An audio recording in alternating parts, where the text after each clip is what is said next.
जमजम news India channel में आपका मैं स्वागत करता हूं। हाल ही में कुछ दिन पहले महाराष्ट्र के सांगली शहर में भारतीय जनता पार्टी के नेता नीतीश राणे ने फिर एक बार विवादित बयान पेश किया। दरअसल महाराष्ट्र के कुछ शहरों में हिंसक घटनाएं सामने आने पर प्रतिक्रिया देते हुए नीतीश राणे ने कहा कि पुलिस वालों को 24 घंटे की शुक्रवार की छुट्टी पे दे दो, उसके बाद तुम अपनी ताकत दिखाना और हम अपनी ताकत दिखाने के लिए मैदान में उतरेंगे।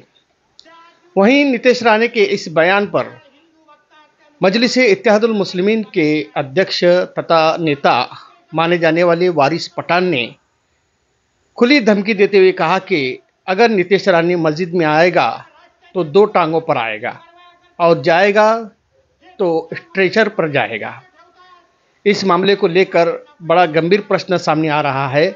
दरअसल बीते दिनों महाराष्ट्र के अन्य राज्यों में कुछ शहरों में गणपति विसर्जन के दौरान हिंसक घटनाएं देखने को मिल चुकी हैं।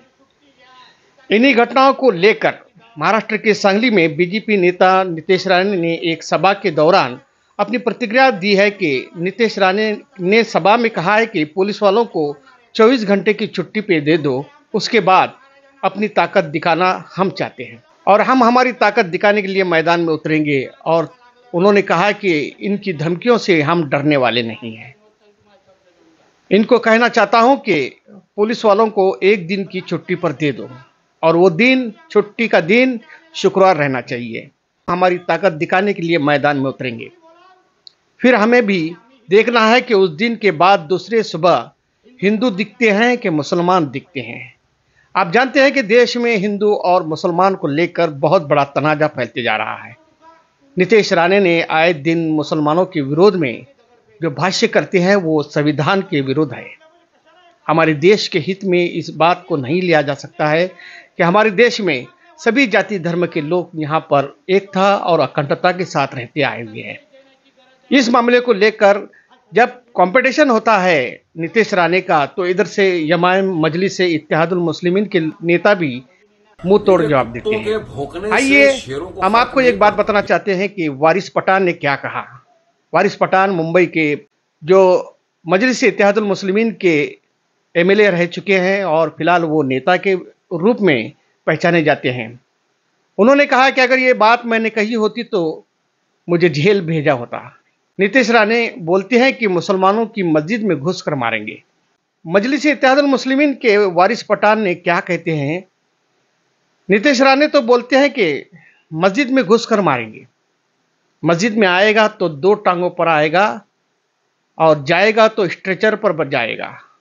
उन्होंने कहा कि चुनाव के समय भारतीय जनता पार्टी महाराष्ट्र में दंगे कराना चाहती है। आइए वारिस पठान के साथ आप देख सकते हैं। देखिए, कुत्तों के भौंकने से शेरों को फर्क नहीं पड़ता, इनको आदत हो गई है। आए दिन इस तरह की अनाप शनाप बकवासबाजी करते रहते हैं। मैं पहले से कह रहा हूं, आज फिर बोल रहा हूं, ये भाजपा महाराष्ट्र के चुनाव के पहले महाराष्ट्र राज्य का वातावरण खराब करना चाहती है। ये दंगा फसाद चाहती है, ये चाहती है किसी भी तरह से सांप्रदायिक तनाव पैदा करे, क्योंकि इनको पता है डेवलपमेंट विकास के नाम पे टोटल फेल हो चुके हैं। इसलिए आए दिन इस जैसे लोगों को भेजते। पहले भी रामगिरी ने हमारे हुजूर मोहम्मद मुस्तफा सल्लल्लाहु अलैहि वसल्लम की शान में गुस्ताखी की, हमने एफआईआर किया, एहतजाज किया, लेकिन आज तक उसको अरेस्ट नहीं करते। यहां तक कि महाराष्ट्र के मुख्यमंत्री शिंदे जी कहते हैं कि इसका बाल बाका नहीं होने देंगे।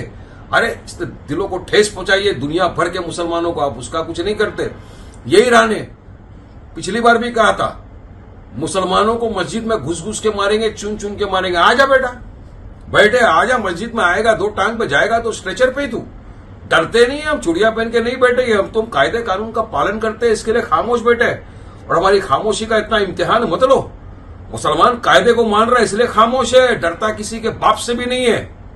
और ये भी क्या कहा, 24 घंटे के लिए पुलिस को हटा दो, हम दिखा देंगे कौन बड़ा है छोटा है। हाँ, ये अल्फाज अगर वारिस पठान बोला होता तो अब तक मुझे उठा के जेल में डाल देते। अब इनके खिलाफ कब कार्रवाई की जाएगी? कब इनको सलाखों के पीछे डाला जाएगा? क्या ये सुप्रीम कोर्ट के हिसाब से हेट स्पीच नहीं है? मैं पूछना चाहता हूं कि मुंबई महाराष्ट्र की पुलिस को किसने रोका है इनके खिलाफ? क्या मजबूरी है? क्यों इसको हिरासत में नहीं लिया जाता? क्यों ऐसों को छोड़ दिया है? खुली फिजाओं में जाओ, अनाप शनाप बको मुसलमानों के खिलाफ। तो ये चाहते हैं कि महाराष्ट्र का वातावरण बिगड़े इस तरह, इसलिए बीजेपी इस तरह की ऊंची हरकत पे उतर आई है। हम चाहेंगे कि महाराष्ट्र की डीजीपी, चीफ मिनिस्टर संज्ञान ले इस बात का और फौरी तौर से इसके ऊपर कार्रवाई करो, इसको उठा के जेल में डालो, वरना पूरी तरह से महाराष्ट्र के अंदर हिंसा फैलाने की काम कर रहे हैं ये लोग। क्या करेगा 24 घंटे के अंदर? पुलिस को उठा के सबको मार डालेंगे। आओ मार डालो। हाँ, क्या समझते तुम हम लोगों को? ये बंद करो बकवासबाजी तुम्हारी। सरकार का मैं बोलना चाहता हूं आपके माध्यम से, फौरन इसको हिरासत में लो और इस तरह की बयानबाजी को सरकार बंद करे, ये हमारा बोलना है।